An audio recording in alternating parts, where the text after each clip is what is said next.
মিলিজুলি মহিলা নাগৰিক আন্দোলনেৰ পৰা আন্তৰিক শুভেচ্ছা জ্ঞাপন কৰিছো। নাম পৰিৱেশন কৰা আগমুহূৰ্তত আপোনাৰ খবৰ ওচৰত এটা কথা কওঁ যে মোৰ ভণ্টি তাৰ ক্লাছ 7ত পঢ়ি আছে। তাই বৰ্তমান নতুনকৈ নাগৰা শিকিছে।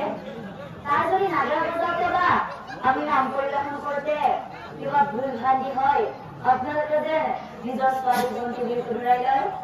লগতে অলপ আগতে যিজন বৰদেউতাই কৈছিলে যে ভাইৰেল হোৱা সেইটো নাম গাব লাগে, কিন্তু প্ৰথমতে সেইটো নাম নাগাওঁ কাৰণ তাতে অলপ বেছি জমনি আছে। গতিকে প্ৰথমতে এতিয়া আমি সকলোৱে বুজি পোৱাকৈ এটি কৰুণ নাম গাম। যদি ৰাইজে বিচাৰে তেতিয়াহ'লে দ্বিতীয়ত সেইটো নাম গাম।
কিন্তু তেওঁলোকে কোনো ধৰণৰ সতী সন্তানৰ আৰু এদিনাখন ব্ৰাহ্মণ কি কৰে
তেনেহ'লে অ ব্ৰহ্মায়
Iba